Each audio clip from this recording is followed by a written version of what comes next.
All right, so here's a practice SAT test, no calculator. I'm going to go through every question with you. I'm going to remind you of this thing when you take an exam, really any exam, is that you should never go in order. You should always try to attack the test at its weakest parts.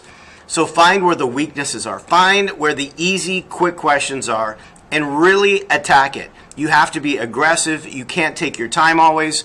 And at the end, you're going to guess and make sure everything is filled in.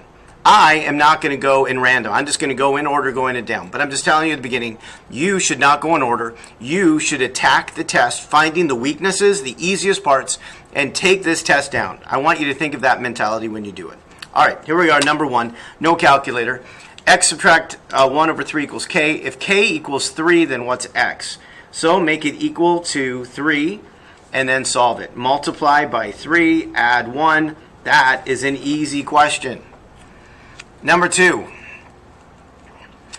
if I equals the square root of 1, that is the definition of an imaginary number. Add these together, just combine like terms. What's 7 negative 8? What's 3i plus 9i? And you have your answer. Number 3,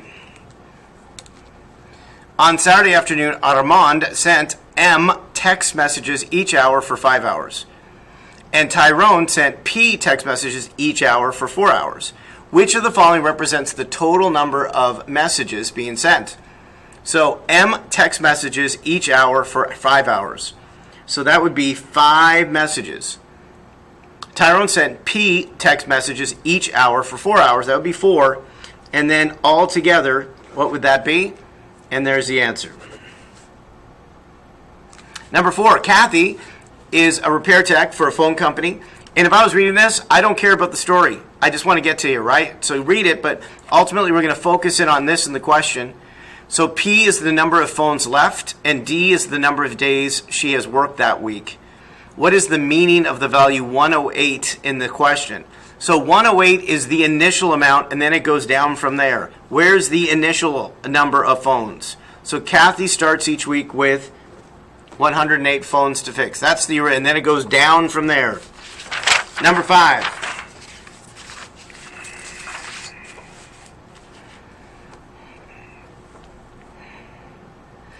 Combine like terms. X squared times y. There's x squared. Be careful. X squared times y. I think a good step here is to distribute first. That doesn't take that much time. And a negative is positive. That way, that's what I'm looking at. And you can write all over this. So I distribute first so it's easier to look at. So that's 1 plus 1, and that's it. That'd make 2 x squared y. That's wrong. That's wrong. Y squared, negative y squared, and positive 3y squared, they cross out. There's no y squared. That's wrong. So the only answer it could be is C. And if you combine like terms, it is this. Why are you doing that? When you get to the point where there only could be one right answer, it's over. Number 6, a pediatrician uses the model above to estimate the height of a boy in inches in terms of the boy's age, A, in years between the ages of 2 and 5. Based on the model, what is the estimated increase in inches of a boy's height each year? So according to this model, the estimated increase would be the same as the slope.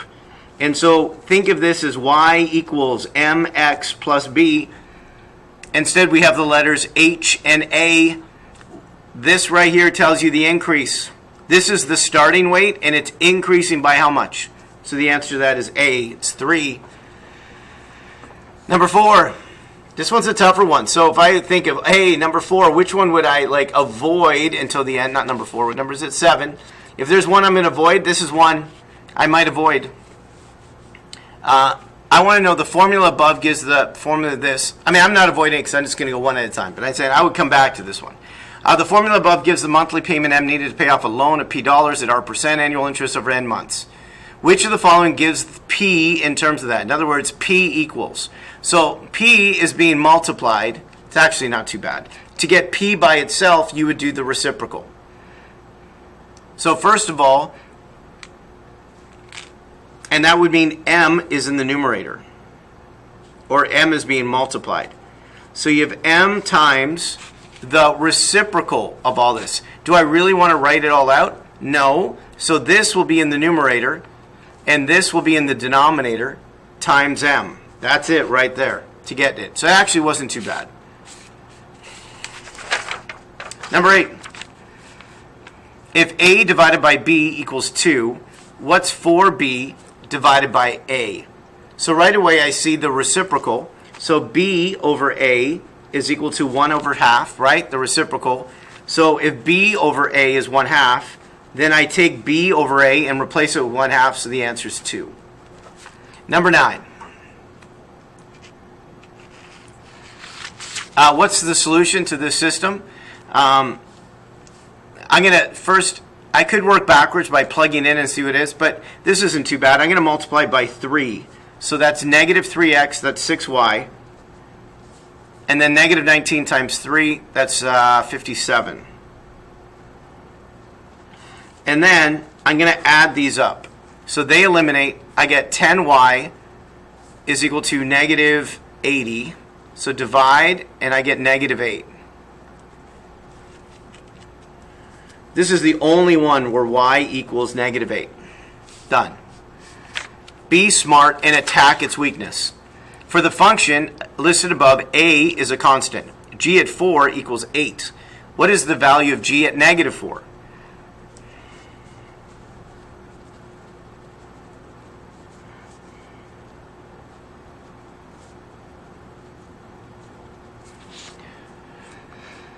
So first of all, I plug in 4 for x, and solve for what a is.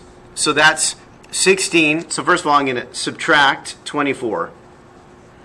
And then divide by 16. So a is equal to negative 1. So that's really negative 1. And then I'm going to plug negative 4 in. And that's negative 16. So positive 16 makes it negative 16. Plus 24, that answers 8. Number 11. In the equations above, B and C represent the price per pound in dollars of beef and chicken X weeks after July 1st. What was the price per pound of beef when it was equal to the price per pound of chicken? So we're going to make them equal to each other. This is one I would avoid to the end too, because it just takes a little bit more work. So we're going to make them equal to each other. I want to keep the x positive. So I'm going to subtract 40 cents, subtract 25 cents. I'm going to subtract the money. So $2.35, $1.75, 25 and 35, that's 60. And then divide by 0.15. So 60 divided by 0.15 is going to be 440. Or is this 0.60? This is 0.60. So 0.60 divided by 0.15 is 4. That's not what the answer is asking for. Then you plug 4 back in and figure it out. So 4 quarters is $1, and then $1 times this makes $3.35. Number 12. A line in the xy plane goes through the origin. That would be 0, 0, and has a slope of 1 over 7. So that equation would be 1 over 7, x minus 0 plus 0, or y equals 1 over 7x. Then, it says which of the following points are on that line. So if I plug in 0, nope. If I plug in 1, no. If I plug in 7, the answer is 7. If I plug in 14, the answer is 2. Correct. So because 1 over 7 times 14 is 2. Number 13. Again, you might want to avoid it, may not want to avoid it for number 13. Which one is equivalent? We need common denominators. And so I'm going to multiply by x plus 3. And I'm going to multiply by x plus 2. And then that's going to be the common denominator when I multiply by x plus 3 and x plus 2. Combine like terms. That's 2x plus 5. That's x plus 2 and x plus 3. And then this means flip it. And so if I multiply this out, so when I look, there's no answer that looks at it. So if I FOIL this out, the answer would be x squared, 2 plus 3 is 5x, 2 times 3 is 6, and then 2x plus 5 on the bottom. So the answer is B. Number 14. 3x take away y equals that. What is the value of this? I'm going to get common bases here. So 2 to the exponent 3 and 2 to the exponent y. Then when I write it with one base, I subtract the exponents. And then it tells me 3x subtract y is just 12. So the answer is 2 to the 12. Number 15. This is another one I would avoid in terms of attacking it, but you can definitely do it. So I'm going to FOIL this. So that's 8ax plus 2, bx plus 7. Multiply it out.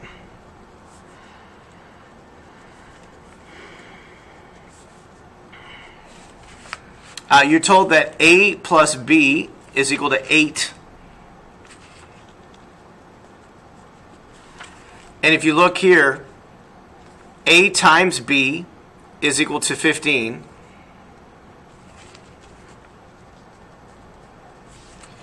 So if I could solve this, I could get b is equal to 15 over a.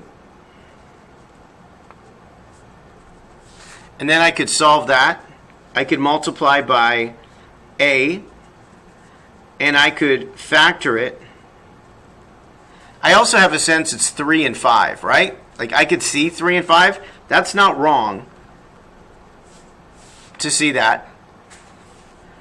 And so I can also see it this way too. So 3 plus 5, 3 times 5. Like I could see that. That's this idea, right? That what two numbers multiply to 15 and add to 8. And that would be 3 and 5. In fact, I think that's a better approach to seeing it. Or you could solve it this way. It's 3 and 5. And that means one could be one or one could be the other. So if I want to know what C is, if I combine like terms here, at 7a plus 2b is equal to what C is. And then plug it in. So plug in 3 and 5. That's 21 plus 10. That's 31. There's no other answer that has that. And if I went the other order, plug in 5 and 3, you get 41. And there's your answer. Again, all good. Number 16.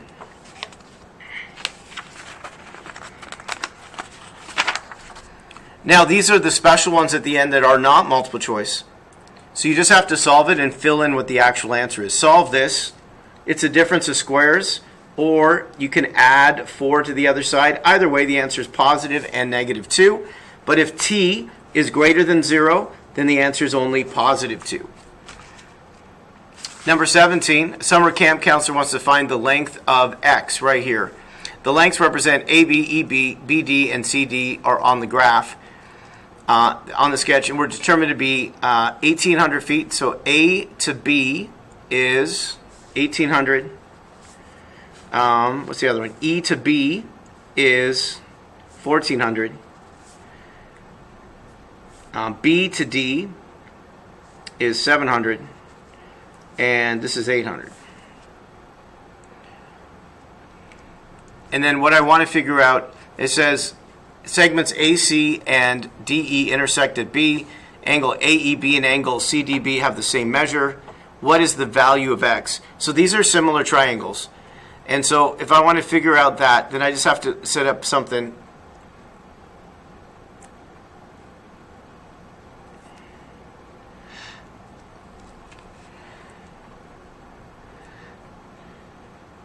Missing a number here. Oh, see how these work in terms of the angle? Don't be fooled by where the angle is and what I'm looking for. So they're actually, you kind of have to picture this triangle rotating so that it matches. And so this angle actually matches with this angle. So if you rotate it, 800 goes with X. If I rotate it, and so 800 goes with X. We're going to create a proportion. And then 1400, if you rotate it, goes with 700.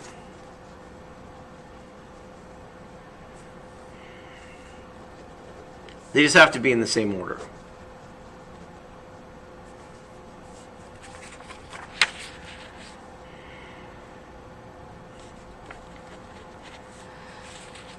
So on top is one triangle, and on the bottom is the other triangle.